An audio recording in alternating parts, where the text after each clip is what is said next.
Ladies and gentlemen, your favorite white colonizer, Zionist prince, coming to you live from the United States of America. I'm Tall, the Traveling Clat.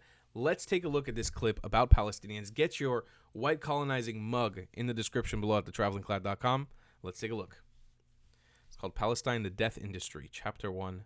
On 2nd November 1917, at 5 p.m., 26 minutes and 52 seconds after the ink dried on the last letter of the Balfour Declaration, Palestine was created. A movement that was born out of resistance to resist the creation of a Jewish home in the ancestral land. The resistance at the start wasn't what we know today. It was a Muslim-Christian associations that later on turned to be the Palestine Arab Congress. In this picture we see a stamp, Palestine for the Arabs, issued in the 1920s. We can see the distinct sites of Christianity and Islam in the Holy Land. There is no trace of the Jewish Western Wall, of course. One of the prominent figures that this Congress made is the figure of Hajj Amin al-Husseini. Boo, you fucking cocksucker. Who over the years will shape the Muslim narrative around the Islamic Jihad that fights the people of Israel. But in this chapter we will focus on Palestinian nationalism and not the religious jihadist aspect. Therefore we need to jump from this point to the 60s. The Palestinian nationality, as we know it today, was invented by the Egyptian Yasser Arafat. You can type in Google, the father of Palestine, and look. Google's algorithm that summarizes information from all sources of knowledge that exist in the world says so, not me. Arafat established the Fatah organization and later was associated with the Egyptian leader Jamal Abdel Nasser, who established the PLO, Palestine Liberation Organization. As part of an armed struggle against Israel, the Fatah and the PLO were established under the influence of the Ba'ath Party in Syria. The Ba'ath Party is a secular socialist national Arab uprising against Western imperialism, with a significant Soviet influence. Now tell me if you recognize this flag. I'm sure you are. But this is not the flag of Palestine. This is the flag of the Ba'ath, and this is their symbol. The symbol describes the ambition to turn all the countries of the Middle East and North Africa into one national socialist Arab state. You can see that the flag is stuck accurately where Israel is. This is because Israel symbolizes the West, which is the problem of Pan-Arabism. In the end, the Ba'ath did not succeed in liberating the Arab world from the West, but it largely succeeded in producing the most brutal tyrants. Starting with Muammar Gaddafi, Saddam Hussein, Hafez al-Assad, and later his son Bashar al-Assad. These are the most insane killers in the Middle East, who are responsible for all the rivers of bloodshed to this day. Palestine is a combination of Arafat and the Pan-Arab Ba'ath. There is not a single piece of documentation on planet Earth that was a Palestinian story that wasn't associated eventually with Israel. Palestine without Israel is a cloud of dust. Today, the PLO has dropped from its greatness and become a minority among the Arabs who call themselves Palestinians. The one who dictates the tone among the Arabs in Gaza, Judea, and Samaria is Hamas, a religious movement, and not the nationalist secular PLO. The Islamic Hamas uses the Palestinian identity as a disguise to drive legitimacy from the world, as if Palestine is a nation being occupied.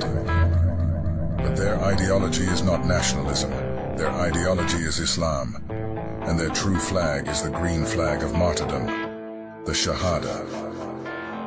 The Palestinian flags you see all over Europe and the States are a disguise for a much bigger struggle, the ambition of the Muslim Brotherhood to take over the Western culture, using the most significant Western progressive ideology, until we see mutation like Queers for Palestine, campaigns in favor of abortion, which is completely against Islam.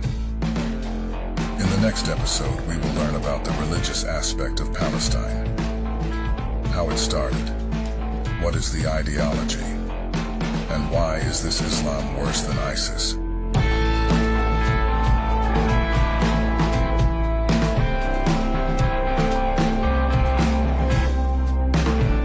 Yeah, this is a pretty intense investigative work here. You know, all of it is pretty accurate. The only thing I would add in is that it's not just necessarily Islam. It's pan-Arabism under the ideals of Islamo-fascist ideology. Like, what is being pushed today in the West and what has been pushed up until today. And I've made many videos exposing this before with the Palestinian flag and the kafia. These are all, these are very open and dry colonial concepts. You have a desire using a religion on a multitude of ethnic groups that exist in this region to colonize, conquest, and take over and turn everybody into the same Arab. Everybody digests this idea that we're all Arab, and it worked so well that even Jews in the West and even Jews in Israel sometimes will ask me, "Hey, Tal, are you even Jewish? Are you an Arab?"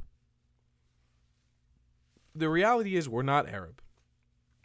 The reality is that most of us in this region are not Arab.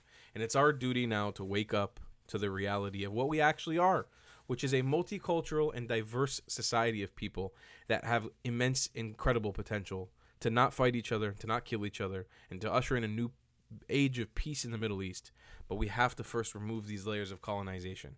Pan-Arabism, this flag that the author of this video is talking about, that is so true, that ushered in also the dawn and the age of Muammar Gaddafi, of Yasser Arafat, of the Al-Assad regimes, the two Al-Assad regimes, Saddam Hussein.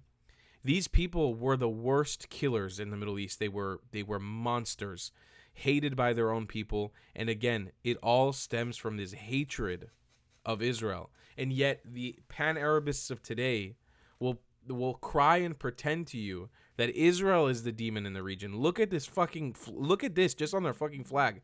You're telling me this whole region is green. It's all theirs. Yet we're this tiny thing is your problem. Get the fuck out of here. Why do I have to live under your regime that came in 1,000 years ago and conquested and killed? And why do I have to accept your colors?